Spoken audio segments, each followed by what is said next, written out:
வணக்கம் black star viewers. வருகின்ற மாதம் தமிழக சட்டமன்ற தேர்தல் வருகிறது. அதை பற்றி நம்ம டீட்டெயிலாக விவாதிக்க நம்மளுடைய விவாத குழுவினர் மற்றும் தொகுப்பாளரும் இணைந்துள்ளனர்.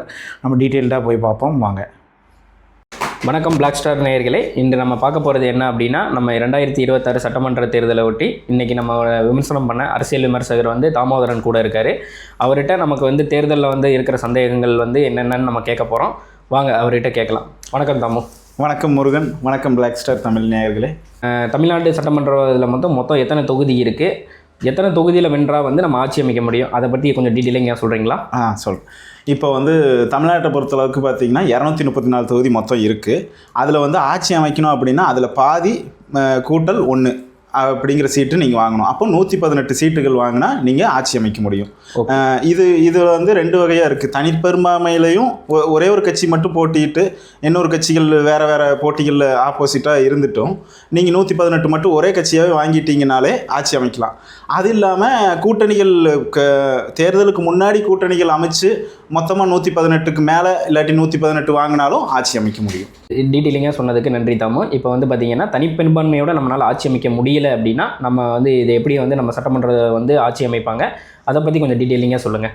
இப்போது நான் ஏற்கனவே சொன்ன மாதிரி தான், இப்போது எலெக்ஷனுக்கு முன்னாடியே ஒரு கூட்டணியை அறிவித்து 118 இல்லாட்டி அதுக்கு மேற்பட்ட சீட்டுகள் ஜெயிக்கணும். அப்படி இல்லாட்டி இன்னொரு இது பார்த்திங்கன்னா நீங்கள் சொன்ன மாதிரி தான், இப்போ எலெக்ஷன் முடிஞ்சிருச்சு, அந்த கூட்டணி கட்சிகள்னால ஆட்சி அமைக்க முடியாமல் போகும் எப்போ அப்படின்னு பார்த்தீங்கன்னா தொங்கு பாராளுமன்றம் வரும்.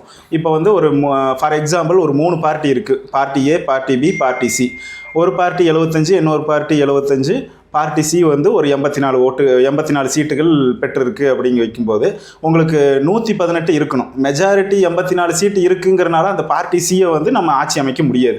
அப்போ என்ன பண்ணலாம் அப்படின்னு பார்த்தீங்கன்னா, ஒன்று party A plus party B சேர்ந்து 150 சீட்டுகள் அப்படிங்கிற மாதிரி வரலாம். அப்படி இல்லை அப்படின்னா party A plus party C அப்படியும் ஒரு கணக்கில் வரலாம். அப்படி இல்லைன்னா party B plus party C.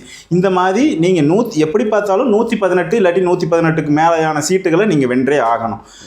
அதனால இப்போ எலெக்ஷன் முடிஞ்சிருச்சு. நான் சொன்ன மாதிரி இந்த மூணு வகையாக பிரிஞ்சிருக்கு, தொங்கு பாராளுமன்றம் இருக்குது அப்படின்னா நீங்கள் என்ன பண்ணலான்னா, ஏதோ ஒரு அடிஷ்னலாக ஏ ப்ளஸ் பி இல்லாட்டி அந்த மாதிரி பி ப்ளஸ் சி அது மாதிரி நீங்கள் ஒரு கூட்டணியை 2ஆவதாக அமைச்சிக்கிட்டு நீங்கள் கவர்னர்கிட்ட போயிட்டு அவங்களோட கையெழுத்துக்கள்லாம் சேர்த்து கொண்டு போய் கொடுத்து நான் சிஎம் கேண்டிடேட்டாக இவரை சொல்கிறேன், இவரை நீங்கள் ஆட்சி அமைக்கணும் அப்படிங்கிற மாதிரியும் நீங்கள் ஆட்சி அமைக்க முடியும். உங்கள் தகவலுக்கு நன்றி தாமோ. இப்போ பார்த்தீங்க அப்படின்னா, ஒரு கட்சி தனிப்பெரும்பான்மையோட 2026 மே மாதம் ஆட்சி அமைச்சிட்டாங்க அப்படின்னா அவங்களுடைய ஆட்சியில் எத்தனை மினிஸ்டர்ஸ் இருப்பாங்க, அதை பற்றி கொஞ்சம் டீட்டெயிலிங்காக சொல்லுங்கள். ஓகே. இப்போ பார்த்தீங்கன்னா எந்த ஸ்டேட்டாக இருந்தாலும் அதில் இப்போது எத்தனை தொகுதிகள் இருக்குது அப்படிங்கிறது ஃபஸ்ட்டு பார்க்கணும். இப்போது தமிழ்நாடை பொறுத்தளவுக்கு 234 தொகுதிகள்னு ஃபஸ்ட்டே சொல்லியிருந்தோம். அதில் 15 விழுக்காடுகள் மினிஸ்டர்ஸாக நீங்கள் தேர்ந்தெடுக்க முடியும். 15 விழுக்காடுகள் அப்படிங்கும்போது உங்களுக்கு 35.1 வரும். அதனால் 35 மினிஸ்டரை நம்ம தமிழ்நாடு தேர்ந்தெடுக்க முடியும். இப்போ கரண்ட்டாக 34 இருக்குது. இப்போ 34. ஆனால் 43 வரைக்கும் நம்ம எடுத்துக்கலாம் அப்படின்ற மாதிரி நாங்கள் தகவல் சேகரிச்சிருந்தோம். அதை பற்றி சொல்ல முடியுமா? 43 அப்படிங்கிறது தமிழ்நாட்டில் இருக்கிற டிபார்ட்மெண்ட்ஸ். ஓகே. ஸோ அந்த 43மே நீங்கள் மேட்ச் பண்ண முடியாது. ஏன்னா இந்த 15 விழுக்காடுகள் அப்படிங்கிறது இந்தியன் கான்ஸ்டியூஷனில் இருக்குது. அதனால் அதுக்கு மேலே நீங்கள் வச்சுக்க முடியும். அதுக்கு கீழே எவ்வளோ வேணால் வச்சுக்கலாம். இப்போ அந்த 43 எப்படி மேட்ச் பண்ணுவாங்கன்னு பார்த்தீங்கன்னா, சில அமைச்சர்கள் அதோட இப்போ அக்ரிகல்ச்சர் இருக்குன்னா அது ரிலேட்டடாக இன்னொரு துறையும் இருக்கும். அப்போ அதை 2 துறையுமே ஒரே அமைச்சர் கொடுத்துருவாங்க. ஸோ அப்படி நீங்கள் டேலி பண்ணும்போது 34 அமைச்சர்களுக்கே இந்த 43மே பிரித்து கொடுக்கப்படும். 2 இல்லாட்டி 3 இலாக்காக்கள் ஒரே அமைச்சர்கள் வச்சுருப்பாங்க. ஓகே. அதனால இது ஒரு டேலி ஆகிக்கும். ஓகே, தகவலுக்கு நன்றி.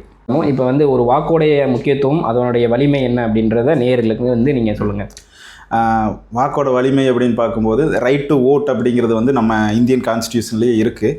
ஸோ அதனால் ஒவ்வொரு சிட்டிசனும் தனக்கான தருணம் வரும்போது போய் ஓட்டுகளை செலுத்த வேண்டும் அப்படிங்கிறது தான் என்னோட வேண்டுகோளும். ஏன் அப்படின்னு பார்த்தீங்கன்னா, நம்ம என்ன தான் இந்த நம்பர்ஸ்லாம் 234, 35 மந்திரிகள் அப்படின்னு பார்த்தாலுமே இதை தேர்ந்தெடுக்கிறதுக்கான வலிமை நம்மக்கிட்ட இருக்குது. அதனால் எல்லோரும் போய் ஓட்டை செலுத்தணும் அப்படிங்கிறது தான் என்னோட வேண்டுகோள்.